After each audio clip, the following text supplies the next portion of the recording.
Hi, I'm Claire Thompson, 42, and I'm about to tell you how my brother's cruelty at our father's will reading became the most satisfying moment of my adult life. My father, Robert Thompson, passed away 2 months ago at 78 after a brief battle with cancer. He was a successful businessman who built a small accounting firm into a regional financial services company worth approximately $12 million by the time he retired. My older brother Kevin, 45, has always been the golden child, the son who followed in Dad's footsteps, took over the business, and maintained the family legacy. I, on the other hand, became a social worker, chose a career in public service, and, according to Kevin, wasted my education on bleeding heart nonsense. For 20 years, Kevin has treated me like an embarrassment to the family name. When I chose social work over business, when I married a teacher instead of a lawyer, when I dedicated my life to helping foster children instead of building wealth, every choice I made seemed to confirm Kevin's belief that I was the family disappointment. At Dad's funeral, Kevin made comments about how, at least now, Dad won't have to worry about Claire's poor life choices. He assumed that Dad shared his disappointment in my career path and lifestyle choices. What Kevin didn't know was that Dad and I had grown much closer in his final years, especially after I helped him navigate the complex emotions of watching his business legacy continue without him. Dad had come to understand that success could be measured in more ways than just financial achievement. The will rating was scheduled for a Thursday afternoon at Dad's attorney's office. Kevin arrived confident and entitled, already making plans for his inheritance. He had no idea that his cruelty was about to cost him everything he thought he deserved. To understand what happened at the will reading, you need to understand 20 years of family dynamics that led to that moment. Kevin had always been Dad's obvious successor. He graduated from business school, joined the company immediately, and spent 15 years learning every aspect of the operation. When Dad retired 5 years ago, Kevin became CEO and had been successfully running the company ever since. I had chosen a different path entirely. After college, I got my master's in social work and began working with children in the foster care system. The work was emotionally demanding and financially modest, but it was deeply fulfilling in ways that Kevin never understood. "You could have been a partner in a law firm by now," Kevin would say during family gatherings. "Instead, you're making $40,000 a year trying to save kids who don't want to be saved." "It's not about the money, Kevin," I would reply. "It's about making a difference." "Making a difference doesn't pay for retirement, Claire. Dad built something real, something lasting. You're just enabling government dependency." These conversations became so predictable and painful that I started limiting my contact with Kevin except for necessary family events. Dad, meanwhile, had a more complex relationship with both of our career choices.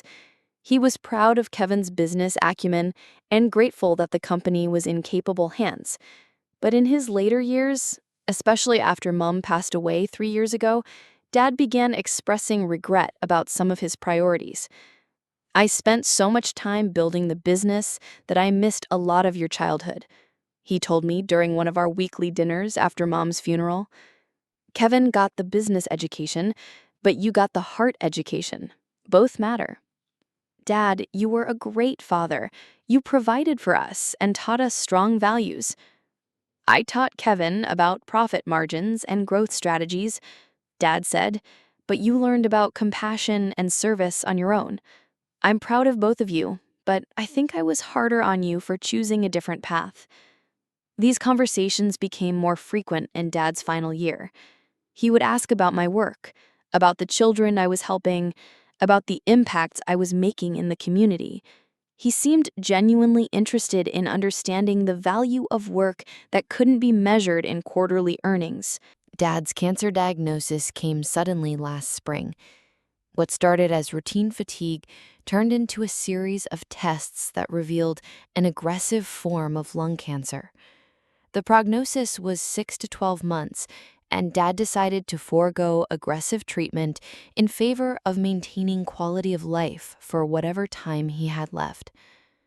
During those final months, I spent significant time with Dad, driving him to appointments, helping him organize his affairs, and simply sitting with him during the long days when cancer treatment left him exhausted. Kevin, meanwhile, was focused on ensuring business continuity and managing the financial implications of Dad's illness. While I was holding Dad's hand during chemotherapy sessions, Kevin was meeting with accountants and lawyers to structure the company for succession planning. Kevin's taking care of the business side, Dad told me one afternoon while we sat in his garden, but you're taking care of the human side. I need both right now. It was during these quiet conversations that Dad shared his evolving perspective on success and legacy. I used to think the business was the most important thing I could leave behind, he said. But watching you with those foster kids, seeing the difference you make in their lives, that's a different kind of legacy. Dad, the business is important too. You created jobs, served clients, built something meaningful. Yes, but money and businesses can be replicated. What you do, giving hope to children who have lost everything, that's irreplaceable. I treasured these conversations, but I never imagined they would impact Dad's estate planning decisions. After Dad's funeral, Kevin's attitude toward me became even more dismissive. He seemed to view Dad's death as the end of any obligation to maintain a relationship with me. Now that Dad's gone, I guess we'll only see each other at Christmas, Kevin said while we were cleaning out Dad's house. Kevin, we're still family. Just because Dad is gone doesn't mean we can't have a relationship. Claire, let's be honest. We don't have much in common. You've made your choices, and I've made mine. Dad always said blood is thicker than water, but shared values matter too. Kevin's assumption was that Dad had shared his disappointment in my life choices, and that this disappointment would be reflected in Dad's will. I hope you've been saving money, Kevin said with a smirk while we were sorting through Dad's personal effects. Dad always worried that you'd never be financially secure with your career choices. Kevin, that's cruel and unnecessary. It's realistic, Claire. Dad built wealth to take care of his family, but he also expected his family to take care of themselves. He respected self-sufficiency. The week before the will reading, Kevin's confidence about his inheritance became even more obvious and obnoxious. I'm thinking about expanding the business into Colorado, he mentioned during a phone call about funeral arrangements. With Dad's inheritance, I'll finally have the capital to make some strategic acquisitions. Kevin, shouldn't we wait to see what Dad's wishes actually were? Claire, let's not pretend this is mysterious. Dad left the business to me 5 years ago when he retired. Obviously, he's leaving the rest of his estate to me too. You chose public service over financial security. That was your decision. His certainty was infuriating, but I tried to focus on grieving Dad rather than arguing with Kevin about money. The will reading was scheduled for 2 p.m. on a Thursday at the law offices of Martinez and Associates, where Dad had been a client for over 20 years. Attorney Patricia Martinez had handled all of Dad's business and personal legal matters and had been instrumental in the succession planning when Dad retired. Kevin arrived 15 minutes early, dressed in his best suit and carrying a leather portfolio that I assumed contained his plans for managing his inheritance. He was chatting comfortably with Patricia's assistant about business expansion and investment strategies. I arrived exactly on time, wearing a simple black dress and feeling emotionally drained from 2 months of grief and family tension. Claire, Kevin said with exaggerated enthusiasm when I walked into the waiting room, ready to hear about Dad's final wishes? There was something in his tone that made me uncomfortable, a confidence that bordered on smugness. Patricia Martinez emerged from her office and invited us into the conference room where Dad's will would be read. The room was formal and intimidating, with dark wood furniture and law books lining the walls. Before we begin, Patricia said, I want to express my condolences again. Your father was not only a valued client, but a good man who cared deeply about both of you." Kevin nodded impatiently. "Thank you, Patricia. We appreciate everything you did for Dad over the years." Patricia opened a thick legal folder and removed several documents. Robert's will is quite detailed, and he spent considerable time over the past year ensuring that his wishes were clearly documented. "The past year?" I asked, surprised. "Yes. Robert made several revisions to his estate plan during his final illness. He wanted to make sure his legacy reflected his values and priorities." Kevin shifted in his chair, and I noticed his confident expression flicker slightly. "I'll begin with the primary provisions," Patricia said, adjusting her reading glasses. "To my son, Kevin Thompson, who has successfully continued the family business and demonstrated strong leadership capabilities, I leave my 40% stake in Thompson Financial Services, my collection of rare books, and my golf club membership." Kevin smiled and nodded, clearly expecting this to be the bulk of the inheritance. Kevin also receives the family cabin in Estes Park and $200,000 from my investment portfolio. I was surprised by the relatively modest cash amount, but Kevin seemed satisfied. "To my daughter, Claire Thompson," Patricia continued, "who has dedicated her life to serving others and exemplifying the values of compassion and service that I came to understand were just as important as business success." Kevin interrupted with a laugh. "She gets nothing, right? Dad always said Claire chose her path." The cruel joke hung in the air like poison. Kevin actually thought our father had left me nothing, and he was amused by what he assumed was my financial exclusion from Dad's legacy. Patricia looked at Kevin with obvious disapproval before continuing to read. "To my daughter, Claire Thompson, I leave the remainder of my estate, including my house, my investment portfolio, valued at approximately $8.2 million, my retirement accounts, and all other assets not specifically designated above." The silence that followed was absolute. Kevin's face went from smug satisfaction to confused shock to anger in the span of about 10 seconds. "I'm sorry, what?" Kevin said, his voice cracking slightly. "Your father left the majority of his estate to Claire, approximately $8.5 million in total assets. I felt like I was floating outside my body. Dad had left me almost 75% of his wealth." "That can't be right," Kevin said, his voice rising. "Dad would never— There must be a mistake." "There's no mistake, Kevin. Your father was very clear about his intentions." Patricia continued reading from Dad's will, including a personal letter he had written to explain his decisions. "I have watched both of my children build their adult lives according to their values and priorities. Kevin has successfully continued the family business and has proven himself capable of financial independence and business leadership. He has never needed my financial support and has built his own substantial wealth through the company. Claire, meanwhile, chose a path of service that, while financially modest, has created immeasurable value in the lives of countless children and families. She has never asked for financial help, never complained about her modest income, and has consistently demonstrated that true wealth comes from making a positive difference in the world.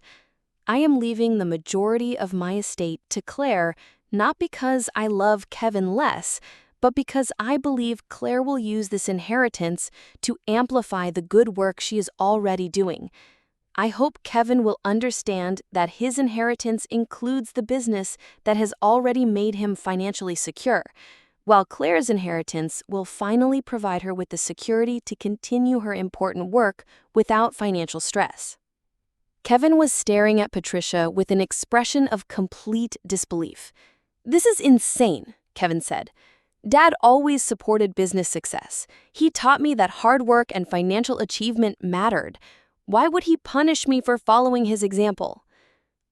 "Kevin," I said quietly, "Dad wasn't punishing you. He was recognizing that you're already successful and financially secure through the business. And you get millions of dollars for being a social worker? That makes no sense. Patricia intervened. Kevin, your father spent considerable time thinking about this decision. He felt that both of you had received what you needed from him. You received business training, leadership opportunities, and a successful company. Claire received his values of service and compassion. Now he wanted to balance that by giving Claire financial security and you continued business ownership. Claire doesn't deserve this money, Kevin said, his voice turning ugly. Actually, I said, finding my voice, Dad is rewarding 20 years of service to children who had nowhere else to turn. And Kevin, your comment about me getting nothing shows exactly why Dad made this decision. Patricia wasn't finished reading. There was an additional letter that Dad had written specifically about Kevin's attitude toward my career choice. I have become increasingly concerned about Kevin's dismissive attitude toward Claire's work and life choices.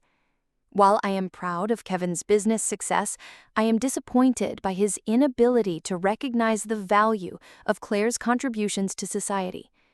A man who cannot respect his sister's dedication to helping vulnerable children does not understand the full meaning of success. I hope this inheritance distribution will help Kevin understand that wealth without compassion is empty, and that true family loyalty means supporting each other's paths even when they differ from our own. Kevin's face was red with anger and embarrassment. Dad had essentially called out his character flaws in the will itself. Dad was manipulated, Kevin said desperately. Claire spent all that time with him during his illness. She influenced him to change his will.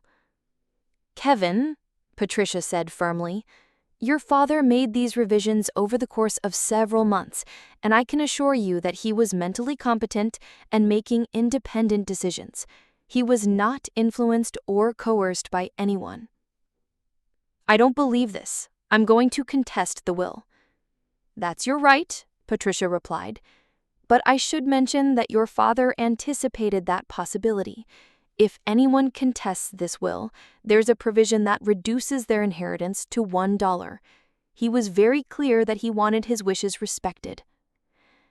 Kevin looked like he was about to explode. 20 years of assuming he was the favored child, 2 months of planning how to spend his inheritance, and a lifetime of treating me like the family disappointment had just collapsed in 15 minutes. This is exactly why Dad made this decision, I said to Kevin. Even now, you can't imagine that my work has value or that I might deserve recognition for the choices I've made. Your work doesn't create wealth, Kevin. It doesn't build anything lasting. Kevin, I've helped place over 200 children in loving homes. I've helped families stay together through crisis intervention. I've created trauma recovery programs that are used in 3 states. That's not lasting? For the first time in our adult lives, Kevin had no response.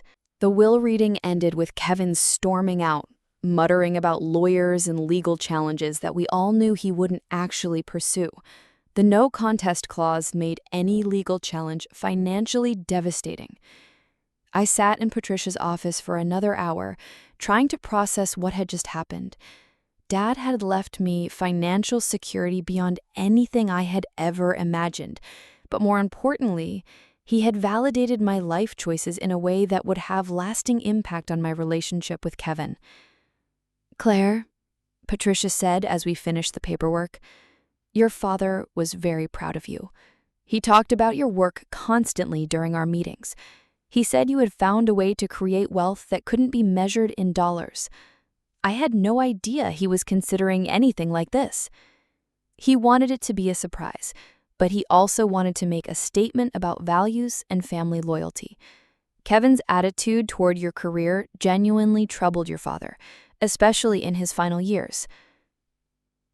Driving home from the lawyer's office, I thought about Dad's decision and what it meant for my future. The inheritance would allow me to expand my work with foster children, maybe start my own nonprofit organization, or simply continue my current work without the financial stress that had always accompanied public service. But the real gift wasn't the money.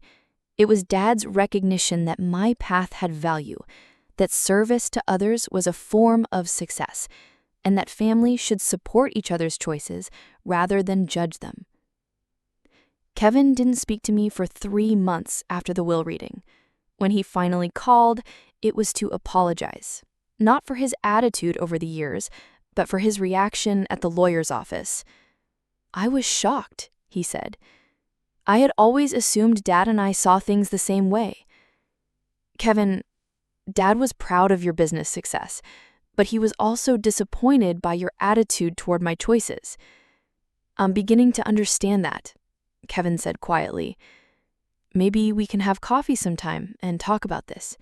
1 year later, I used part of Dad's inheritance to establish the Robert Thompson Foundation for Foster Care Services. The foundation provides emergency support for foster families, funding for trauma therapy, and scholarships for young adults aging out of the system. Kevin, to his credit, has become a supporter of the foundation and even serves on the board of directors. Dad's will taught him something about measuring success in more than just financial terms.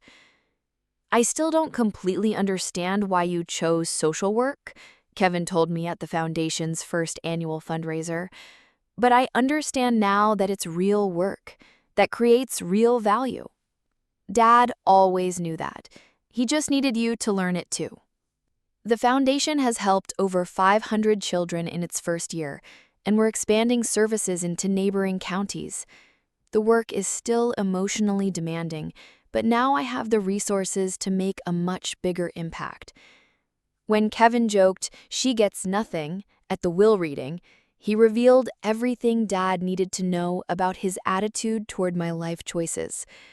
Dad's response, leaving me the majority of his estate, sent a message about values, respect, and what constitutes true success.